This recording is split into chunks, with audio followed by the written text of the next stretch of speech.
नमस्कार, रात 10 बजे देख रहे हैं आप। मैं हूं पुनीत पाठक। दिन भर की बड़ी खबरें विस्तार से जानने का समय। नारायणपुर जिले में आज 3 अलग अलग नक्सली घटनाएं हुई, जिसमें 2 जवान शहीद हो गए और 1 जवान की हालत गंभीर है। रायपुर में इनका इलाज जारी। पहली मुठभेड़ सुबह 10 बजे अबूझमाड़ के काकोर के जंगल में हुई। इस दौरान डीआरजी का एक जवान घायल हो गया। घायल जवान को हेलीकॉप्टर से एयरलिफ्ट कर लाया जा रहा था, लेकिन तभी बीच रास्ते में वे शहीद हो गए। शहीद कनेर उसेंडी नारायणपुर के धौड़ाई के रहने वाले थे। दूसरी घटना कुतुल मार्ग पर हुई, जहां सड़क सुरक्षा में निकले सीएफ के जवान करेल घाटी के पास एक आईडी की चपेट में आ गए। घायल जवान को इलाज के लिए रायपुर रेफर किया। फिलहाल घायल जवान की हालत स्थिर है। तीसरी घटना देर शाम को सोनपुर मार्ग पर बेचा मोड़ पर हुई। सड़क सुरक्षा में लगे आईटीबीपी के एक जवान नक्सलियों के पाइप बम की चपेट में आ गए और शहीद हो गए। शहीद एन बालास्वामी तमिलनाडु के रहने वाले थे, जो आईटीबीपी की 53वीं बटालियन के सोनपुर कैंप में पदस्थ थे। दोनों शहीद जवानों को गुरुवार को गार्ड ऑफ ऑनर दिया जाएगा और इसके बाद पार्थिव देह को उनके गृह ग्रामों की तरफ रवाना किया जाएगा। छत्तीसगढ़ के मुख्यमंत्री भूपेश बघेल ने दोनों जवानों की शहादत पर दुख जताया। पीड़ित परिवार के प्रति संवेदना प्रकट की।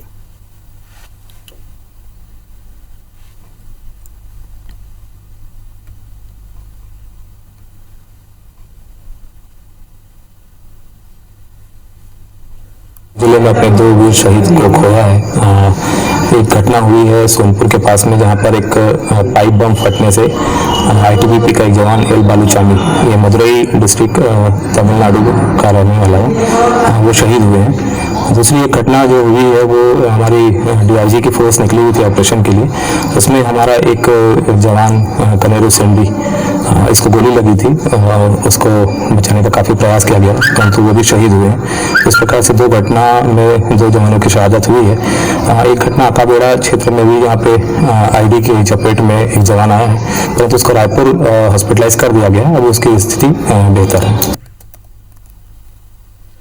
छत्तीसगढ़ में 24 घंटे में 247 कोरोना मरीज मिले हैं। 24 घंटे में 4 मरीजों की मौत हुई है। आज 176 मरीज डिस्चार्ज किए गए हैं और प्रदेश में इस वक्त एक्टिव मरीजों की संख्या 2911 है। छत्तीसगढ़ में अभी तक 3813 मरीजों की कोरोना के चलते जान जा चुकी है। छत्तीसगढ़ में अभी तक 3,11,680 संक्रमित मिले हैं। प्रदेश में अभी तक 3,04,956 मरीज स्वस्थ हुए हैं।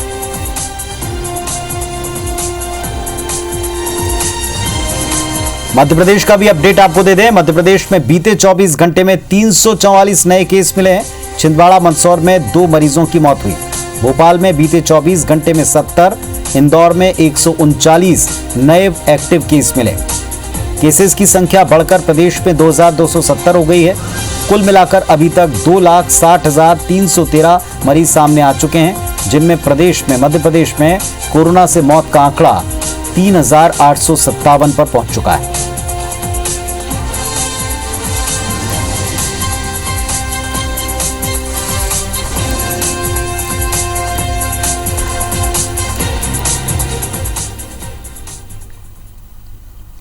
छत्तीसगढ़ के मुख्यमंत्री भूपेश बघेल ने आज कोरोना की रोकथाम और बचाव को लेकर एक उच्च स्तरीय समीक्षा बैठक की। इस बैठक में स्वास्थ्य मंत्री टीएस सिंहदेव, गृह मंत्री ताम्रध्वज साहू और कृषि मंत्री रविन्द्र चौबे समेत विभागीय अधिकारी मौजूद रहे। सीएम ने कहा कि दिल्ली, मुंबई समेत महाराष्ट्र के कई शहरों में कोरोना संक्रमण बढ़ रहा है, लिहाजा सभी जिलों के कलेक्टर्स को सतर्क किया जाए। एयरपोर्ट और राज्य की अंतर्राज्यीय सीमाओं पर, विशेष तौर पर महाराष्ट्र से लगी राज्य की सीमा पर टेस्टिंग की व्यवस्था सुनिश्चित की जाए। जो लोग मास्क नहीं लगाते उनसे जुर्माने की राशि वसूली जाए और कड़ाई की जाए। स्वास्थ्य मंत्री टीएस सिंहदेव ने बताया कि एयरपोर्ट पर यात्रियों की टेस्टिंग शुरू हो चुकी है। राजनांदगांव जिले में महाराष्ट्र से जुड़ी सीमा पर बाग नदी और बोर तालाब में स्वास्थ्य विभाग और पुलिस विभाग थर्मल स्क्रीनिंग कर रहे हैं। छत्तीसगढ़ में किस स्थान पर वो व्यक्ति जा रहे हैं, इस बात का पूरा डिटेल लिया जा रहा है। इधर बीजापुर में लोगों की लापरवाही दिखी। ना तो लोग मास्क लगाते हैं, ना सोशल डिस्टेंसिंग का पालन करते दिख रहे हैं।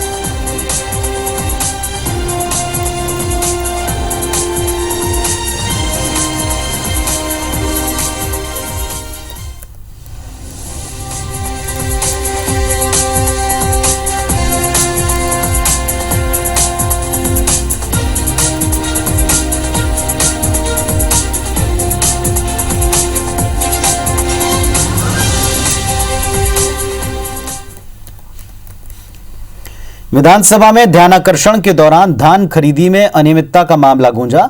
भाजपा के वरिष्ठ विधायक बृजमोहन अग्रवाल ने धान खरीदी में अनियमितता के मुद्दे को उठाया। इस पर सत्ता पक्ष विपक्ष के बीच तीखी बहस हुई। बृजमोहन अग्रवाल ने कहा कि धान खरीदी में किसान परेशान हुए। किसानों ने गिरदावरी मामले में परेशान होकर खुदकुशी तक की।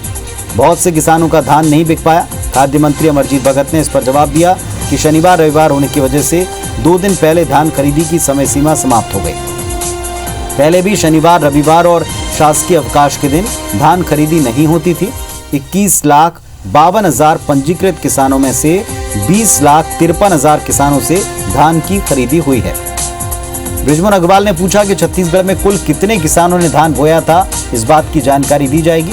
खाद्य मंत्री ने इस पर कहा, ये मामला कृषि विभाग का है, लेकिन तकरीबन 35 लाख हेक्टेयर में खेती होती है।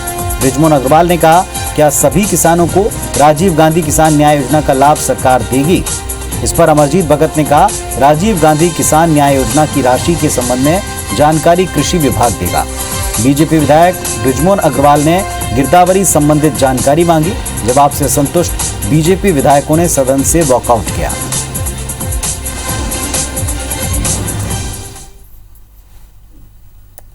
अगर 49 लाख हेक्टेयर जमीन है और पर एकड़ 10,000 रुपए की सहायता देंगे तो लगभग 10,000 करोड़ रुपए की सहायता होती है, और ये सरकार दे रही है सिर्फ 4,500 करोड़ की सहायता।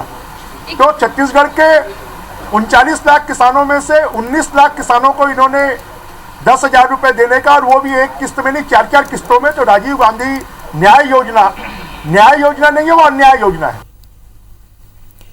विधानसभा में आज कांग्रेस विधायक विनय जायसवाल ने अपनी सरकार के मंत्री को घेरा। मनेन्द्रगढ़ में औद्योगिक क्षेत्र की जमीन आवंटन को लेकर सवाल करते हुए आरोप लगाया कि नियम प्रक्रिया की अनदेखी कर जमीन आवंटन में बंदर बांट हुई।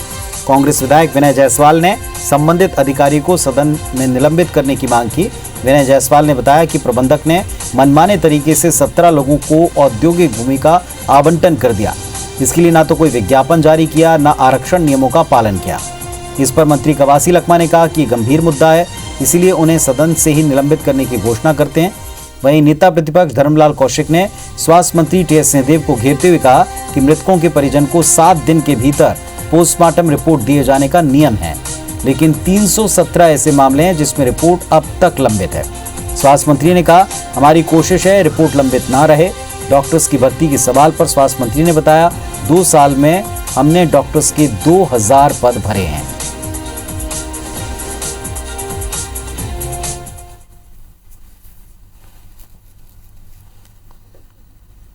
परसगढ़ी जो औद्योगिक क्षेत्र मेरे विधानसभा क्षेत्र में डेवलप हो रहा है, उसमें शैलेंद्र रंगा नाम के जो प्रबंधक हैं उद्योग विभाग के, उन्होंने बड़ा भ्रष्टाचार किया था। उन्होंने जो जमीन 4 हेक्टेयर की जो जमीन थी उसको बिना किसी नियम के, बिना किसी विज्ञापन के, बिना किसी माध्यम के उसका जमीन का जो था 4 हेक्टेयर जमीन का बंदर बांट कर दी। जनता का और जनहित का सरकार को चुनाव लगाने के जो अधिकारी काम किया है, उनको सदन के अंदर मैं निलंबित किया हूं। या जिनकी परिवार के मृत्यु हो गई है, कोई क्षतिपूर्ति की राशि की बात हो गई, तो सबसे पहला उसमें जो प्रश्न है कि एफआईआर की कॉपी चाहिए, पोस्टमार्टम की रिपोर्ट चाहिए। लगभग 317 मामला पेंडिंग रहा और इस मामले को लेकर के आज सदन में उठाया गया। पोस्टमार्टम की रिपोर्ट के आदान प्रदान में व्यवहार में कमी आ रही थी स्वास्थ्य विभाग और पुलिस विभाग के बीच में। तो बातें जो रखी गई थी वो सही थी, इतने रिपोर्ट्स पेंडिंग थे। आज के दिन में 18 रिपोर्ट पेंडिंग है 7 फरवरी की स्थिति में है। तो थानों को बांट देंगे, कौन से थाने एम्स में जाएंगे, कौन से थाने बेकाहारा में आएंगे और जिला अस्पताल में क्या संभव है, तो इस हिसाब से सरलीकरण करके और रिपोर्ट के आदान प्रदान में दिक्कत ना आए, हर महीने इसकी समीक्षा बैठक भी विभाग लेगा। विधानसभा में आज चावल से एथेनॉल बनाने के लिए उद्योगों के साथ हुए एमओयू का मुद्दा भी गूंजा। बीजेपी विधायक सौरभ सिंह ने उद्योग मंत्री कवासी लखमा से पूछा कि उद्योगों को एथेनॉल बनाने चावल दिया जाएगा या धान। इसके जवाब में मंत्री कवासी लखमा ने कहा, उद्योगों को धान दिया जाएगा। सौरभ सिंह ने पूछा, उद्योग लगाने वालों को अगर धान दिया जाएगा तो उन्हें राइस मिल भी लगाना पड़ेंगे। एमओयू में इस बात का जिक्र नहीं है। यदि वो राइस मिल लगाएंगे तो राज्य में पहले से चलने वाली 2000 राइस मिलों का क्या होगा। सौरभ सिंह ने कहा, उद्योगों को एथेनॉल के लिए अगर धान दिया जाएगा तो उन्हें चावल में बदलने की लागत बढ़ जाएगी। इससे एमओयू फेल हो जाएगा। मंत्री कवासी लखमा ने कहा, फिलहाल एथेनॉल बनाने के लिए केंद्र से अनुमति का इंतजार है।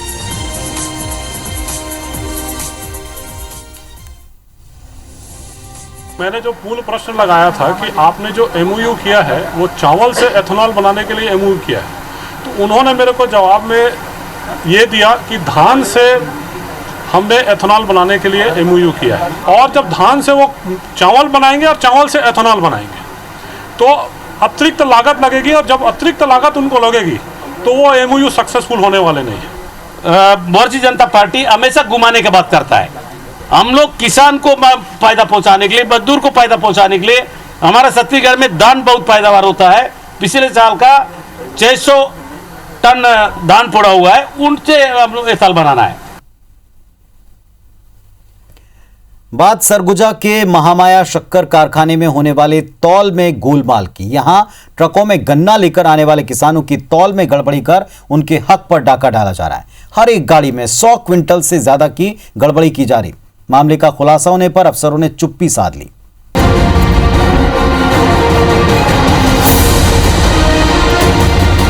जरा ये देखिए, धर्म कांटे में 50-50 किलो के 2 बाट रखे गए और इलेक्ट्रॉनिक तौल मशीन पर इनका वजन सिर्फ 95 किलो बता रहा है। जब 200 किलो के बाट यहाँ रखे गए तो देखिए वजन एक बार फिर कम बता रहा है। ये तस्वीरें अंबिकापुर के केरता स्थित महामाया शक्कर कारखाने की है, जहां इलाके के किसान ट्रकों में गन्ना लेकर आते हैं तो उनका तौल कम बताता है। ये किसान भी करीब 28 टन 570 किलो गन्ने से भरा ट्रक लेकर शक्कर कारखाना पहुंचा, लेकिन यहाँ उसके गन्ने का वजन 27 टन 60 किलो आया। अंबिकापुर में मैंने तौल कराया चांदनी चौक में, उसका वजन हुआ था 28 टन 570 किलो। उसके बाद मैंने शक्कर फैक्ट्री भेजा। भेजने के बाद जब मैं यहाँ रात में आया, उसके बाद उसका वजन कराया तो उसका 27 टन 410 किलो वजन हुआ, जिसमें मेरा 11 कुंटल 60 किलो कम बताया गया। इस शक्कर कारखाने में नवंबर से अब तक हजारों ट्रकों से 1 लाख मीट्रिक टन गन्ने की खरीदी हो चुकी है। अगर इतनी बड़ी मात्रा में ट्रकों पर आने वाले कई हजार क्विंटल गन्ना कम तौला गया होगा, जिससे किसानों को लाखों का नुकसान हुआ होगा। शक्कर कारखाने के एमडी अनिल तिर्की कैमरे के सामने कुछ कहने को तैयार नहीं, मगर अध्यक्ष इसे गंभीर मामला बताते हुए किसानों के हक में फैसला लेने की बात कह रहे हैं। अभी तक तो मेरे को इस तरह का कोई शिकायत या वो संज्ञान में नहीं है। अगर इस तरह का अगर अंतर है तो गलत है, ऐसा मान के चलिए। अब अगर उसका काम हुआ होगा तो हम उसका क्षतिपूर्ति करवाएंगे। 270 रुपए क्विंटल पर गन्ने की खरीदी हो रही है, साथ ही किसानों को बोनस भी दिया जाएगा। ऐसे में सवाल यही है कि शक्कर कारखाने की खामोशी की वजह क्या है और इस गड़बड़ी का खामियाजा जिन किसानों ने भुगता उनकी भरपाई कैसे होगी। अभिषेक सोनी, IBC 24, अंबिकापुर न्यूज। प्रधानमंत्री नरेंद्र मोदी ने कहा कि बिजनेस करना सरकार का काम नहीं, सरकार खुद व्यापार चलाए, उसकी मालिक बनी रहे, ये आज के युग में जरूरी नहीं, ना संभव है। उन्होंने कहा कि सरकार जब व्यापार करने लगती है तो बहुत नुकसान होते हैं। निर्णय लेने में सरकार के सामने बंधन होते हैं। सरकार में वाणिज्यिक निर्णय लेने का अभाव रहता है। सभी को आरोप है, कोर्ट का डर रहता है। पीएम ने ये बातें एक वेबिनार में निवेश और सार्वजनिक संपत्ति प्रबंधन विभाग के लिए बजट में हुई घोषणाओं पर कहीं। पश्चिम बंगाल के हुगली में चुनाव रैली में ममता बनर्जी ने पीएम मोदी पर विवादित बयान दिया। उन्होंने कहा कि नरेंद्र मोदी देश में सबसे बड़े दंगाबाज हैं। ममता बनर्जी ने कहा कि विधानसभा चुनाव में गोलकीपर रहूंगी, बीजेपी एक भी गोल नहीं कर पाएगी। हर बार बीजेपी कहती है तृणमूल कांग्रेस टोलाबाज है, लेकिन मैं कहती हूं बीजेपी दंगाबाज है। राहुल गांधी के दक्षिण और उत्तर भारत की तुलना वाले बयान पर विदेश मंत्री एस जयशंकर ने तीखा हमला बोलते हुए नॉर्थ और साउथ के भूगोल को समझाया। जयशंकर ने कहा कि मैं दक्षिण भारत से ताल्लुक रखता हूं, पश्चिमी राज्य से एक सांसद हूं, नॉर्थ में पैदा हुआ, पला बढ़ा, वहीं पर शिक्षा हासिल की और वहीं पर काम भी किया। मैंने विश्व के समक्ष पूरे भारत का प्रतिनिधित्व किया। भारत एक है, इसको रीजन में बांटकर डाउन मत करिए, इसे कभी मत बांटिए। राहुल गांधी के दक्षिण उत्तर भारत की तुलना करने वाले बयान पर भाजपा हमलावर है। अमेठी की सांसद और केंद्रीय मंत्री स्मृति ईरानी ने राहुल गांधी पर तीखा हमला बोलते हुए उन्हें एहसान फरामोश बताया। स्मृति ईरानी ने कहा कि राहुल जिस उत्तर भारत पर सवाल खड़े कर रहे हैं, उन्हें याद रखना चाहिए कि सोनिया गांधी भी यहां से ही सांसद हैं। उत्तर प्रदेश के मुख्यमंत्री योगी आदित्यनाथ ने बजट सत्र के दौरान विधानसभा में बोलते हुए कहा कि 2.5 साल का बच्चा टोपी पहने व्यक्ति को गुंडा समझता है। दरअसल विपक्षी समाजवादी पार्टी के सदस्य लाल टोपी पहनकर सदन की कार्यवाही में हिस्सा ले रहे हैं। सीएम योगी ने एक वाकये का जिक्र कर सपा पर निशाना साधा। किसान नेता राकेश टिकैत ने कहा है कि अगर केंद्र सरकार ने कृषि कानून को वापस न लिया तो इस बार आह्वान संसद घेरने का होगा। 4 लाख नहीं 40 लाख ट्रैक्टर जाएंगे। इसके साथ ही उन्होंने किसानों से तैयार रहने को कहा, क्योंकि कभी भी दिल्ली जाने का आह्वान हो सकता है। चलिए कुछ अन्य खबरें देखते हैं। पूरे देश में प्रधानमंत्री किसान सम्मान निधि योजना के श्रेष्ठ क्रियान्वयन में बिलासपुर जिला पहले स्थान पर रहा, जिसके लिए आज दिल्ली में कृषि मंत्रालय ने बिलासपुर जिले को अवार्ड दिया। केंद्रीय कृषि मंत्री नरेंद्र सिंह तोमर ने यह अवार्ड जिले के कलेक्टर डॉक्टर सारांश मित्तर को सौंपा। बिलासपुर जिले में अधिक से अधिक किसानों का आधार प्रमाणीकरण कर उन्हें सम्मान निधि का लाभ दिलाने के लिए ये पुरस्कार दिया गया। भारत सरकार के कृषि मंत्रालय ने प्रधानमंत्री किसान सम्मान निधि योजना के 2 वर्ष पूरे होने पर इसके क्रियान्वयन में श्रेष्ठ प्रदर्शन वाले राज्यों और जिलों का चयन किया। इसमें छत्तीसगढ़ का बिलासपुर जिला किसानों को निधि दिलाने के मामले में देश में अव्वल रहा।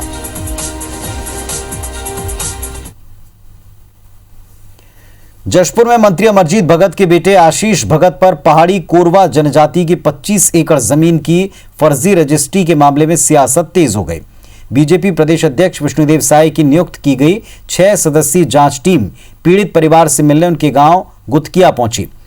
बीजेपी के पूर्व मंत्री गणेश राम भगत के नेतृत्व में सांसद गोमती साय, विधायक देवजीभाई पटेल, जिला पंचायत अध्यक्ष रायमुनि भगत के साथ साथ बीजेपी नेता नरेश नंदे ने पहाड़ी कोरवा परिवार से मुलाकात की। बीजेपी की जांच टीम को पूरे मामले में छल कपट से जमीन की रजिस्ट्री कराने की बात पता चली। सांसद गोमती साय ने आगामी संसद सत्र में इस मुद्दे को उठाने की बात कही।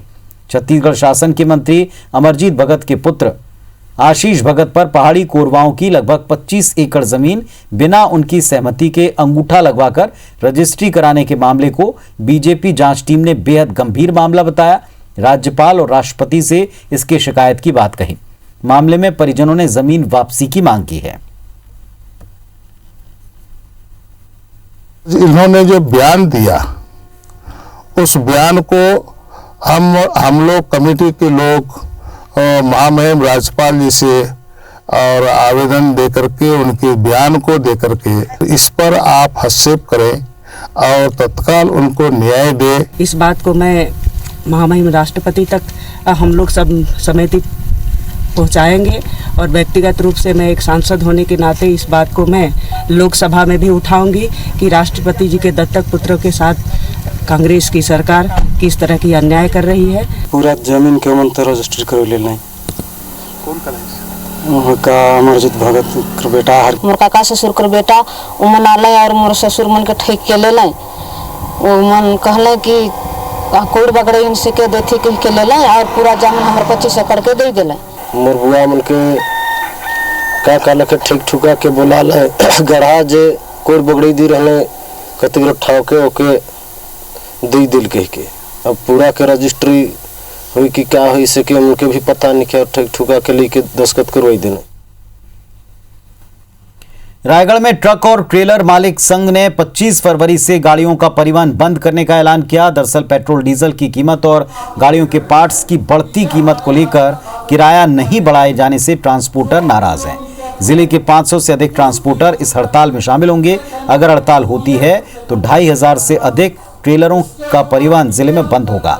ट्रांसपोर्टर्स के मुताबिक अगर किराए में बढ़ोतरी नहीं होती तो वे कोल ब्लॉक और उद्योगों में परिवहन बंद कर देंगे। ट्रांसपोर्टर का कहना है कि पिछले 3 साल से पेट्रोल डीजल के साथ गाड़ियों के पार्ट्स और टायर के दाम लगातार बढ़े हैं, लेकिन इस अनुपात में उद्योगों और बड़े ट्रांसपोर्टर ने किराया नहीं बढ़ाया। आज ट्रांसपोर्टर ने जिला प्रशासन को मांग पत्र सौंपकर किराया नियंत्रित करने की मांग की। मामले में ट्रांसपोर्ट एसोसिएशन का कहना है जिला प्रशासन दरों में मध्यस्थता कर बीच का रास्ता निकाले।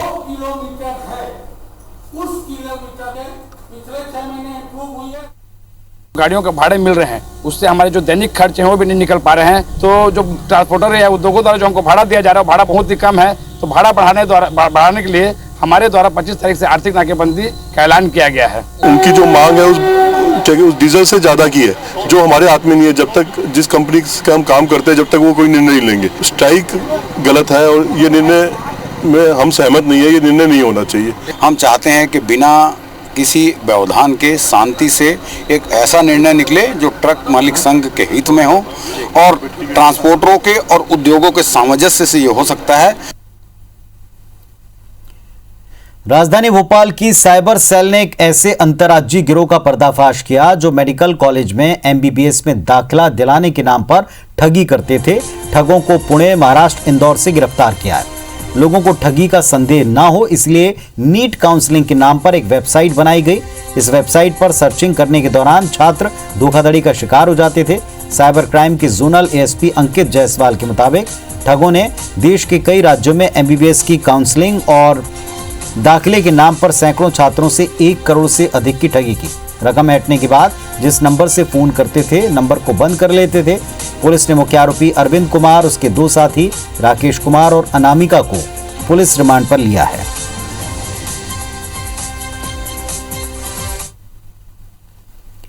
तो इस बुलेटिन में फिलहाल इतना ही। खबरों और अपडेट्स के लिए आप लगातार देखते रहिए IBC 24। नमस्कार।